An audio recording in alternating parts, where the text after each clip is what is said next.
fire didn't kill me, but it buried everything I loved. Those who started it lived in peace, thinking I was already in the ground. But when I came back, I was no longer the man they once knew. I had become something far worse. These lands know pain better than joy. Every mark in the sand tells a story, but folks rarely listen. I saw this tale with my own eyes, like the crackle of a fire at night. The shadows of the past don't leave. You'd best listen close. Out here, it's the only way to survive. The wind stilled just before he came. It was a cursed kind of quiet, the sort that wraps around your throat and settles heavy in your gut. Nothing moved, not the skeletal tumbleweed caught on the jagged remains of a fence post, not the weathered sign creaking above the saloon's doorway, not even the flies that made a meal of whatever died in the ditch 2 days past.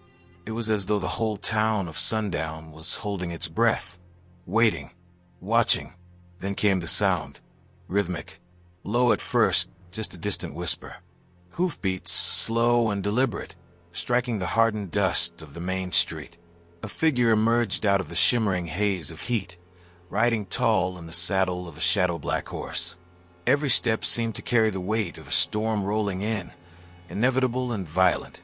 He wore a long coat, trailing like the unfurled edge of a dark flag, and his hat dipped low enough to hide his eyes. All you could see of his face was his mouth, grim as Judgment Day. The townsfolk, or what few remained, scattered. Windows slammed shut, and doors locked with the sharp clack of iron bolts. Mothers yanked children off the porch and into shadowed rooms where whispered prayers were muttered. Even the dog that usually roamed free around the old general store slunk away with its tail between its legs. He came into the center of town, the very middle of nothing and nowhere, and stopped. His horse shuffled impatiently, head tossing slightly, but the man didn't so much as flinch. For a moment, all was still again, quiet, save for the creak of the saddle leather as he moved to dismount. Then his boots hit the ground, stirring up dust that danced like tiny specters in the dying light of the sun. "Is there a man named Jasper Slade here?" His voice rang through the empty street, deep and cool like water dripping into a cavern. It wasn't a yell. He didn't need it to be. Even if folks were hiding behind locked doors, every damned one of them could hear him clear as the church bells toll.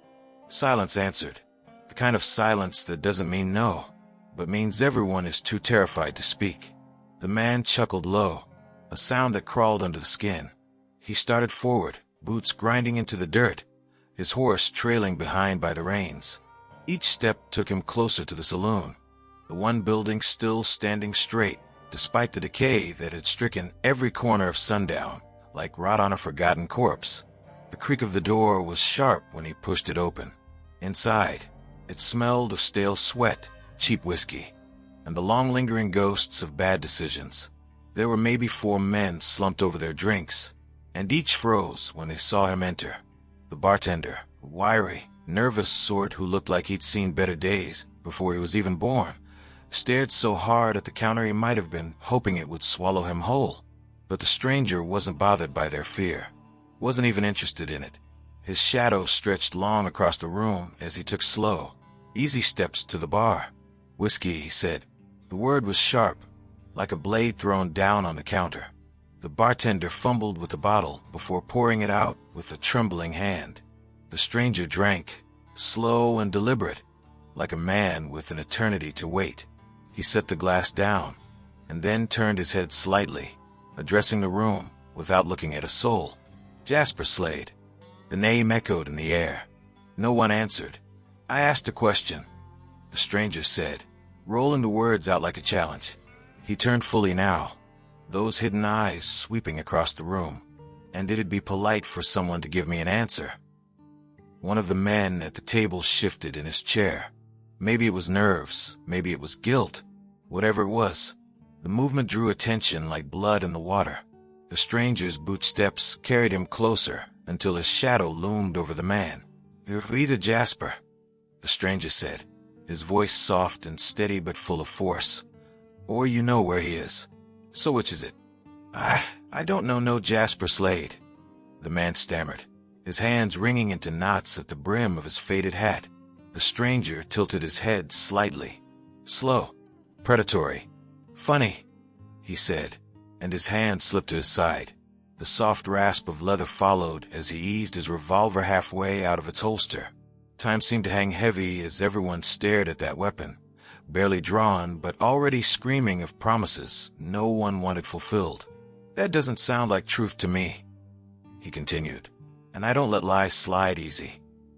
The man broke. Wait, he's out back. The words burst from him like a dam giving way. Behind the saloon in the shed. The stranger nodded, as if the confirmation was a mere formality. The revolver slid back into its place, quiet as a whisper, and then he was already turning, his coat sweeping wide as he headed for the back door. And just like that, the room's breath returned in gasps and murmurs. The bartender poured himself a shot and downed it in one gulp. No one dared move otherwise, not until the stranger was well out of earshot. In the shed behind the saloon, Jasper Slade sat up from where he'd been leaning against an upturned barrel. He was a gaunt man, hollow where muscle and pride used to be, with eyes half-mad from whiskey and fear. He flinched at the sound of approaching boots, the creak of the shed door swinging open. "You knew I'd come," the stranger said, stepping into the dim light. The outline of him filled the doorway, a silhouette against the fading glow of dusk. "What do you want?" Jasper's voice cracked. His hands trembled as they gripped the brim of his hat, now useless as a shield. The stranger stepped closer. The light caught just enough of his mouth to show the cruel edge of a grin. "You already know." The stranger's grin lingered like the sharp pull of a blade from its sheath, cold and deliberate. He stepped into the shed, his boots crunching against the grit-strewn floor, and Jasper Slade flinched back like a cornered coyote. The man looked half dead already, with cheeks sunken and a yellowish film over his darting eyes. Those eyes were searching for an exit, any exit, but the only doorway out was now blocked by the shadow of the storm he'd tried so long to outrun. "You know why I'm here," the stranger said, his voice low, almost gentle, but there wasn't a trace of kindness in it. Jasper opened his mouth to speak, but all that came out was a dry, rasping noise. He swallowed hard, throat bobbing as if the words inside him were made of sharp splinters. "Look," he tried, his hands raising in supplication, palms up and pleading. I don't got it no more. If it's money you're after, I swear it's gone. Blew it in Santa Fe 6 months back. Cards and cheap liquor. Ain't a damn penny left." The stranger's steps were slow, deliberate as he circled Jasper. He moved like a wolf, the kind that doesn't pounce until its prey is drowning in dread.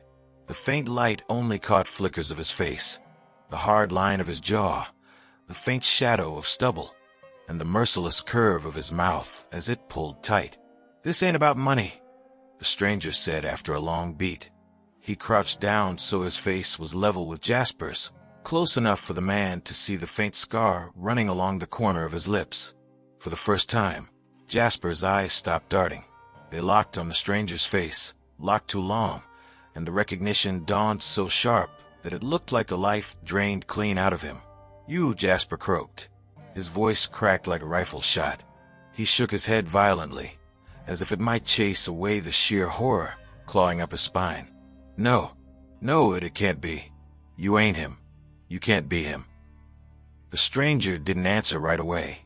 He tilted his head ever so slightly, like a man enjoying a memory he didn't mind reliving again and again. And then, finally, his mouth curved into the faintest, cruelest of smiles. "Reckon I am." Jasper slid back, his palms scraping against the floor as he tried to push himself farther away, as if even a few inches might spare him. "I thought you were dead. Everyone said you died in the fire." His words spilled out in a panicked rush, tripping over each other in sheer desperation.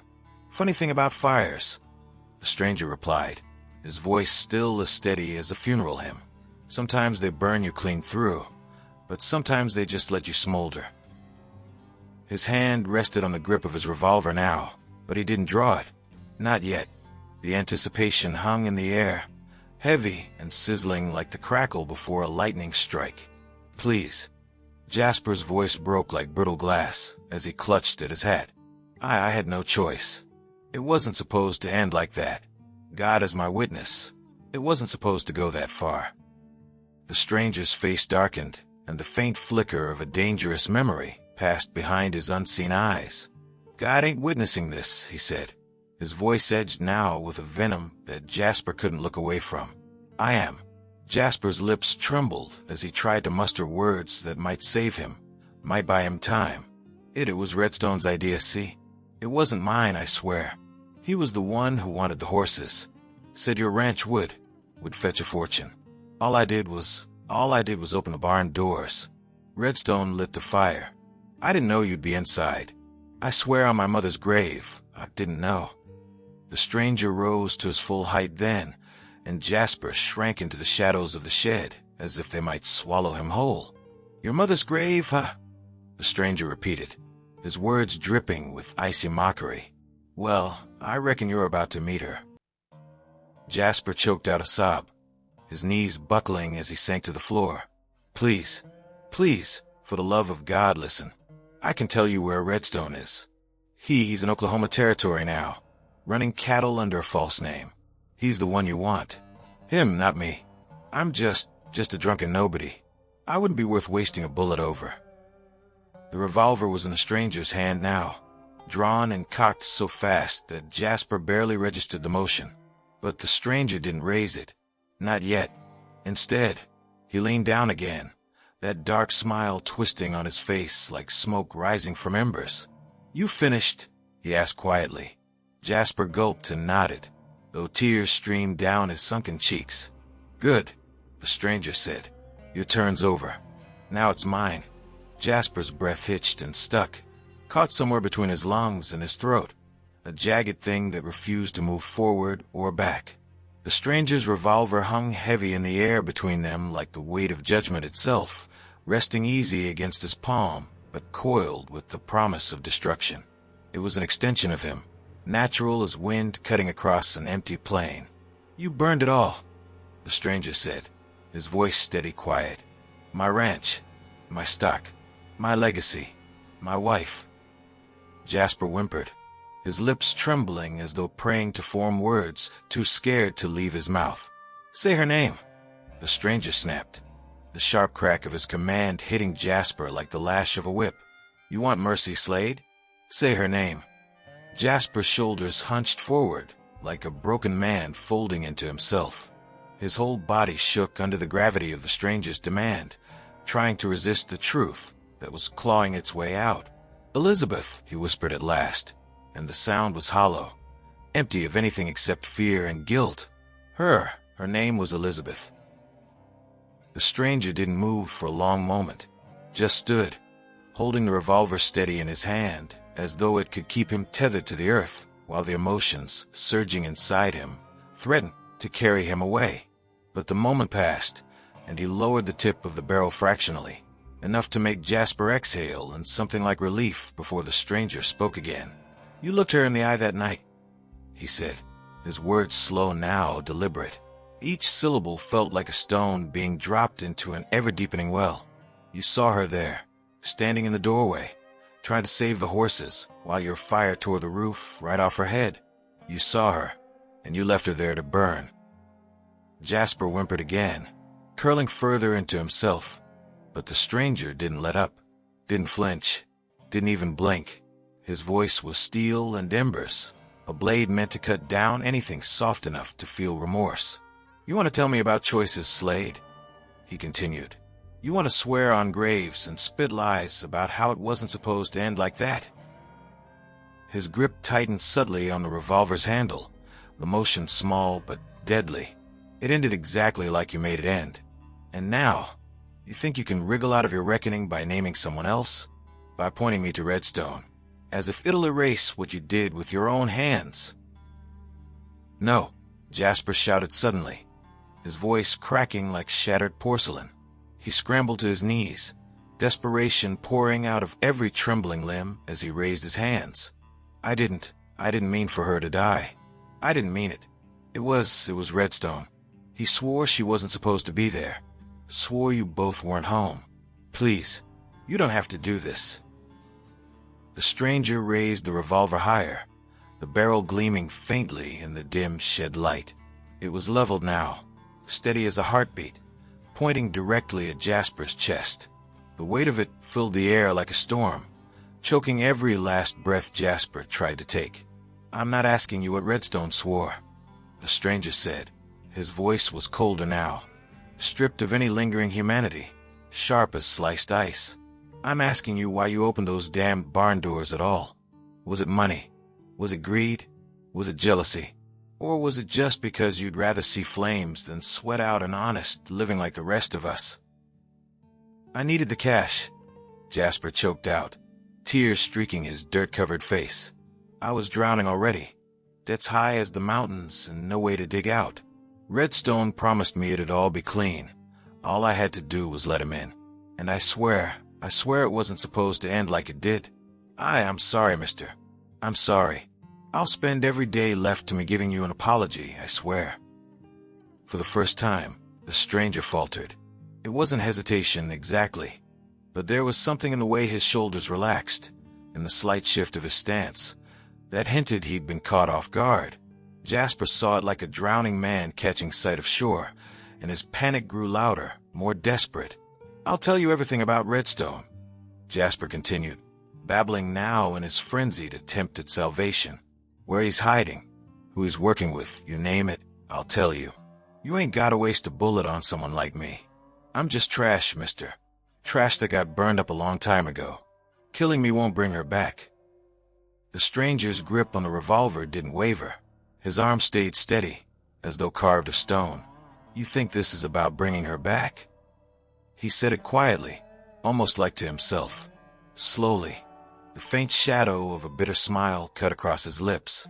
"What would you know about that?" "I'll give you Redstone," Jasper pleaded again, crawling closer now, shaking harder than ever as he reached for the stranger with trembling hands. "You'll get your revenge, and you won't have my soul weighing heavy on your shoulders while you do. Please, mister, mercy's all I've got left to beg for." The stranger let silence settle over the shed again. Then he lowered the revolver slightly, just enough to make Jasper collapse to the ground in a heap, sobbing so hard that his ribs seemed ready to snap. For a moment, it looked like the stranger might holster his weapon, like he might turn away, leave Jasper in the darkened shed, and head for Oklahoma territory, where Redstone waited. But then he spoke once more. "Mercy," he said, and the faint flicker of that cruel smile returned as he raised the revolver in a single sharp motion, not to Jasper's chest, but to the ceiling beam above him. He fired. The shot cracked the air wide open, the sound of it reverberating so loud that Jasper screamed and dropped to the floor like the coward he'd always been. The stranger holstered the revolver and turned away without another word, leaving Jasper behind with nothing but ringing ears and the broken fragments of his own pathetic excuses. Outside in the fading light of dusk, he mounted his horse. The animal snorted, pawing at the ground as the stranger patted its neck and whispered something low. Then he rode straight for Oklahoma. Oklahoma territory was a land where law traveled slow and survival traveled fast. It was a place cut from jagged edges and made to fit no man cleanly.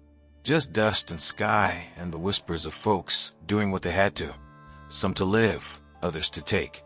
And in the middle of this patchwork wilderness, under a sun so hot it seemed intent on burning the earth bare, lay the outskirts of Garrison Gulch. It wasn't on maps, not the sort honest folks used, anyway. But it existed, a secret held together by reputation and ruthlessness. That's where Redstone was hiding. The stranger found the place in the kind of silence only a hunter walking into a den of wolves could understand, purposeful and tense, every breath weighed to keep balance. The trail to Redstone had been a winding road of half-truths and broken men, each leading the stranger closer with trembling fingers. And now, atop his shadow-black horse, he eased into the edges of the camp as the low hum of men's voices hit him like the buzz of a swarm. If Jasper had been the rat, Redstone was the spider, and this town was his twisted web. It wasn't hard to find him. Men like Redstone always made themselves the center of things, the biggest, loudest, most unavoidable nuisance in the room. From his perch in the shadows, The stranger watched. Redstone sat in the middle of a makeshift saloon, a table planked together from weathered wood, surrounded by men shouting over whiskey bottles and poker. He was bigger than memory served, broad shoulders framed inside a dark vest, teeth flashing under a thick mustache as he laughed at something cruelly. In one hand, the cigar burned slow, casting a thin veil of smoke around him, and his other hand draped possessively over the pistol on his hip. The stranger slipped his coat back, his fingers brushing against the grip of his revolver, but he didn't draw it. Not yet. Killing Redstone here would have been simple, too simple. That wasn't why he'd come this far. He swung down from his horse and entered the fray. The camp felt quieter as he approached, not all at once, but like ripples moving outward. A stranger striding into Redstone's domain, calm as a winter morning. That wasn't something that stayed unnoticed. The men around the table turned, muddy faces etched with suspicion. Redstone himself leaned back at his chair, his eyes narrowing ever so slightly as he took in this figure cutting across the dust of his little empire. "You've got yourself a lot of nerve," Redstone called, his voice echoing loud and cocky across the camp. "Waltzing in here like you own the place." He raised his cigar to his lips, puffing out a cloud of smoke before adding with a smirk, "Don't reckon I got you in my ledger. What's your name, stranger?" The stranger's boots halted just a few paces away from the table. He stood tall, his coat shifting with the faint tug of a breeze, his hand resting easy at his side. But it wasn't his posture that stunned the group, it was the silence. He didn't offer his name, didn't tip his hat, didn't move a muscle beyond the breath easing steady in and out of him. Redstone's grin faltered. "Ah, one of them quiet types, huh?" he said, waving his hand dismissively. "Fine by me. I've got enough talk for both of us." His grin returned, wide and sharp. "Now, if you're looking to make yourself a seat at my table, there's a buy-in. Everyone pays their way here one way or another." The stranger tilted his head slightly, the brim of his hat casting his face in shadows.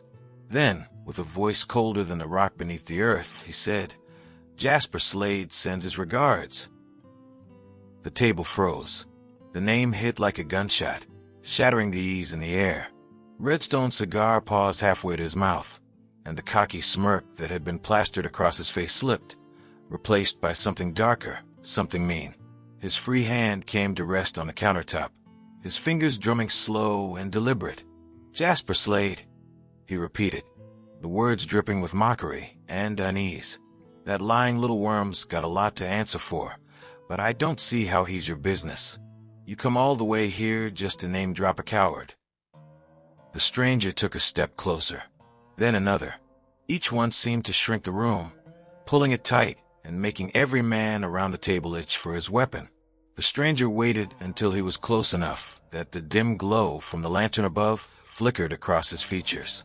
Just enough for Redstone to catch the faint sweep of a scar cutting through his lip. "You don't recognize me?" The stranger's words were steady, calm, almost inviting. But there was something about them, something that made the hair rise on the backs of necks, a warning disguised as a question. Redstone's cocky facade cracked for the briefest moment as he stared, piecing it together. A spark of recognition flared in his eyes, followed fast by something colder, fear chased by fury. "No," he said, but his voice was tight now, the bravado fighting for air.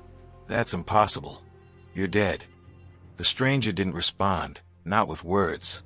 He tilted his head forward slightly, letting the lantern light trace the sharp shadow of his jawline, the unmistakable shape of a ghost Redstone had tried to bury. And then, ever so slowly, he drew his revolver. The scrape of it leaving the leather holster was louder than the wind. Redstone lunged to his feet, his cigar tumbling to the ground as his hand shot toward the pistol at his hip. But there wasn't time, not enough for him. Not against a man who had waited years to exact the price owed. The stranger fired, and the crack of the revolver split the night wide open. Redstone staggered, clutching at his shoulder where the bullet had torn through, painting his shirt dark with spreading blood. He didn't fall, not yet. He stumbled back, crashing into the table as the men around him scrambled out of their chairs like frightened rats. "You don't get to die that easy," the stranger said, leveling the gun again. His voice was calm, steady, but his eyes were cold as a winter prairie. You get to answer first. Redstone's breath came in ragged, shuddering gasps as he slumped against the table. His unsteady fingers grabbed at the edges of the warped wood, his blood pooling in uneven streaks on its surface. Around him, the men who had been his allies, his hired guns and drinking companions, shuffled back, their hands hovering near their holsters, but unwilling to do more than watch. They weren't loyal, not in the way Redstone might have once imagined. He was bleeding now, his power seeping into the dirt beneath him, and these men were wolves, retreating from anyone too wounded to lead the pack. The stranger stood like a monolith amidst the chaos, his revolver still raised and aimed with precision. The echo of his shot was still chasing itself into the stretches of the camp, but his grip on the weapon was steady as stone. Slowly, he stepped closer, each movement measured and deliberate. His boots crunched against the hardened dirt, loud in the tense silence, until he was just a mere few feet from Redstone. "You always were the loudest man in the room," the stranger said, his voice low, slicing into the stillness. His revolver tilted ever so slightly as he spoke, a subtle reminder of who held the power now. "Always laughing, always scheming. Made yourself the king of every godforsaken pile of dirt you passed through, didn't you?" Redstone spat, a glob of blood and defiance hitting the ground between them, his face pale and slick with sweat, twisted into something between a sneer and a grimace. "You think this makes you better than me?" he wheezed, his free hand pressing hard against the hole in his shoulder. "Killing a man who gave you nothing but survival? 'Cause that's what I did for you back then. Don't you forget it. I gave you a way out." The stranger didn't blink, didn't flinch. His thumb moved to pull back the revolver's hammer, the sound of it clicking into place loud and final. "A way out," he repeated, calm in a way that made the air feel too thin. "You call burning down my life a favor? Leaving me to claw my way out of the ash? Watching her." His voice broke barely, but it was enough to slice through the words like a shard of raw glass. "Watching her scream my name while you stood there smiling? That's your idea of leaving me a way out?" Redstone coughed, but there was no more malice in the noise. It came up hollow now, wet and pitiful, the sound of a man bleeding dry. His sneer faltered, his colors bled away. For the first time that night, the swagger vanished, replaced by something smaller, weaker, human. "It wasn't supposed to be like that," Redstone said, his voice cracking hoarse. "It was just supposed to look like damage done by bandits, you know? Take the cattle, maybe the house. Wasn't supposed to." "You aimed to destroy everything that was mine," the stranger interrupted, his voice low, but no less sharp. "Don't play dumb now, Redstone. Don't you dare cheapen it with excuses." He raised the pistol higher, the barrel leveled at Redstone's head. "You want to talk reasons? Fine." Her name was Elizabeth. She was my wife. She was my everything, and you burned her alive. The words rolled out heavy as stones, each one carrying weight too long held in silence. Redstone faltered completely then. His hand dropped from his wound as he stumbled to a knee, his strength ebbing with his blood and his bravado. I didn't." His voice trailed off, weak and threadbare, a man trying to convince himself of his own lies. "You've got to believe me. I didn't mean." "Stop." The stranger's voice cut through the air like a whip, sharp and unyielding. He took one step closer, stepping into Redstone's shadow until there was no space left between them but the cold, accusing length of the revolver. "I'll be damned if I let you waste her memory on didn'ts and should'ves. This," his hand tightened around the grip, "this is for her." Redstone's hand shot out suddenly, grabbing at the stranger's coat with weak, desperate fingers. His red-rimmed eyes swam with tears, his lips trembling. "Kill me if you want," he rasped, his voice barely audible. "But you know it won't bring her back. Nothing will. You carry the ghost whether I'm breathing or not. You kill me, and it won't feel like enough. Men like you, after all this time, you need to hear me say it." The stranger faltered, if only for a second. The revolver never dropped, but questions burned at the edges of his eyes, crackling and raw. "Say what?" "I'm sorry," Redstone croaked, his hands falling from the coat and landing limply against the bloody dirt. For Elizabeth. For you. For all of it. You deserve to be angry, but after I'm gone, all you'll be is angry at yourself. The words landed heavy, thick with truth no man liked to carry. The stranger stood there, frozen for a long moment, the weight of the revolver palpable in his hand, his jaw clenched tight as those words seemed to stir something in him. Fresh pain, or old pain ripped raw. You're trying to buy a pardon with things that don't belong to you, the stranger said quietly, finally breaking the silence. He cocked the revolver, the click final and brutal. And it won't work. No, Redstone whispered, his voice cracking finally. It won't. The shot exploded into the night. When it passed, the world was still. Redstone slumped to the ground in a heap, the last breath slipping from his chest like dried-up whispers scattering under the weight of a storm. The stranger stood above the body for what felt like an eternity, but not once did triumph cross his face. Only weight, deep and unrelenting. He holstered the revolver slowly, like a man fitting a casket shut with his own stained hands. Outside the camp, his shadow stretched long in the moonlight as he mounted his horse. He didn't look back. The wolves who had circled Redstone did nothing to stop him. They could only stare as the stranger rode back into the dark, toward the horizon where vengeance turned into nothingness. The prairie stretched wide and endless in every direction, the kind of vastness that made men feel small against the hunger of the earth and sky. The stranger rode through it slowly, his shadow long and lean under the fading sun. The black horse moved without hurry, carrying him eastward, away from Garrison Gulch, away from the blood and the smoke, and the whispers of men too scared to stop him. For hours there was nothing, just the steady rhythm of hoofbeats against cracked earth, and the low murmur of wind sweeping across the plains. He didn't speak. He rarely did. But now, with the adrenaline of vengeance settling into something colder and hollow, his mind churned in ways it hadn't during the hunt. It was done. Redstone was dead. So was Jasper. His wife's killers had paid the price, left their blood on the dirt, just as they'd left her screams in the air all those years ago. Justice, if that's what men called it, had been delivered. And yet, as the horizon stretched farther with each passing mile, the weight on his chest didn't lift. It sat there heavy and stubborn, pressing down like all the ghosts he tried to leave in the ash. The black horse slowed before eventually stopping near a shallow creek. The stranger swung down from the saddle, his boots crunching into the soft banks. He tipped his head back slightly as he knelt by the water, letting the cool current run over his hands, washing away the faint smudge of blood still clinging to his knuckles. He stared into the water's surface, broken by ripples from the gentle flow, but still clear enough to catch his reflection.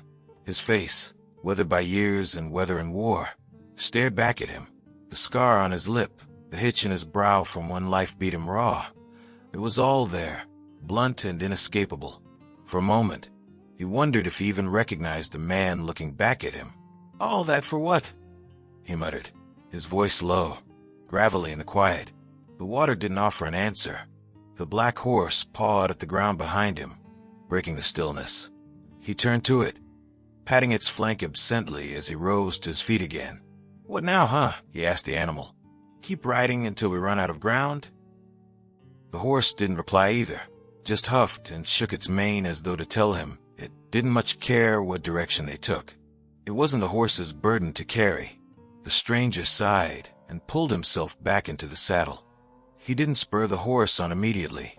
Instead, he sat there for a moment longer, letting his eyes drift to the horizon. Somewhere beyond that line of gold and blue lay towns he'd never seen, lives he'd never touched. He could vanish into them, drift like the tumbleweeds that wandered aimlessly across the dirt. But that didn't feel like freedom, not with so much of himself still tangled in the memories behind him. The smell of pine smoke, the warmth of a fire shared with the only woman who'd ever loved him fully. Her laughter, soft and easy like a spring breeze. Her screams. The stranger squeezed his eyes shut, forcing the memory back, but it clawed at him just the same. Even now, with the men who'd caused it buried in their own blood, the fire inside him wouldn't go out. Revenge might have burned itself through the wick, but it left the wax melted and slick, impossible to reshape. At last, he kicked the horse forward, setting it into a slow, steady pace down the creek's edge. As the sun dipped lower and the scattering of stars began to faintly glimmer in the heavens above, he let his head bow slightly, letting the isolation of the road ahead press against him. And as he rode, he found his voice again, not loud, not strong, but enough to fill the silence with what only he could bear. "I'm sorry," he whispered hoarsely, the words trailing away in the wind. Whether he spoke to Elizabeth, to himself, or to the emptiness that had replaced both her and his past life, it didn't matter. The prayer carried on the breeze. For weeks, he wandered without aim. He avoided towns when he could, lingered only long enough to grab supplies when he couldn't. The weight of his actions, of his inability to undo the past, followed him as loyally as the black horse. Conversations were minimal, trades made in silence, and yet, wherever he passed through, the people noticed. They whispered about the gunslinger with the scar on his lip, about the look in his eyes that was half dead, half smolder. "Seen a ghost, I have," one old shopkeeper in Blue Canyon muttered after he'd sold the stranger some jerky and dried beans. "But he keeps walking, like he's still alive enough to make the rest of us real nervous." It wasn't until the first chill of approaching winter settled into the land that the stranger finally gave up riding for a while. He found himself near another dwindling set of buildings one late afternoon, where smoke rose from chimneys and the tang of frost made the air crisp. The place didn't even have a name, just a scattering of families trying to endure the mercies of an unkind world. He tied his horse outside a ramshackle church, its bell long gone, but its doors still cracked open to welcome whoever needed refuge. Inside, it smelled of dust and candle wax. The pews, mismatched and worn, were empty save for a woman kneeling near the altar with her back to him. He almost turned right back around, uneasy in places meant for forgiveness, but the woman's soft voice stopped him. "Looking for something?" The stranger hesitated, his gloved fingertips brushing the brim of his hat instinctively. Reckon I might be." The woman turned as she rose, her face lined by years of hard work, but softened by something most people had lost. Hope, however faint. She studied him carefully, her eyes catching on the revolver on his hip, the layers of enough dust and mileage to tell her he had been many places most folk didn't come back from. "You look like a man who's been running a long time," she said simply. He smiled faintly, the scar on his lip pulling tight, though there wasn't an ounce of warmth in it. "Maybe. You should sit," she said, gesturing to the nearest pew. "Sometimes it helps." "With what?" She didn't answer, just turned back toward the altar, lighting another candle as the evening's early shadows began pressing against the stained glass windows. The stranger watched her for a long moment before finally giving in to the weight in his legs. He sat, his hat resting against his knee, and for the first time and longer than he could remember, he let his eyes wander to the fragile flicker of the candlelight. It danced, gold and timid, defying the suffocating darkness that crept around it. And though he didn't believe in much anymore, though the ghosts of the past were still heavy in his chest, he found himself whispering one last thing into the quiet. "Elizabeth." The name slipped out faintly, barely a breath. "I hope you found peace." The candle flickered but stayed lit. The road stretched on, harder to see as night claimed it, but still they're all the same. Somewhere out there, the stranger would ride again, maybe for redemption, maybe for an end, or maybe just for the chance to keep going. "See you around, my friend. I've got another story for you."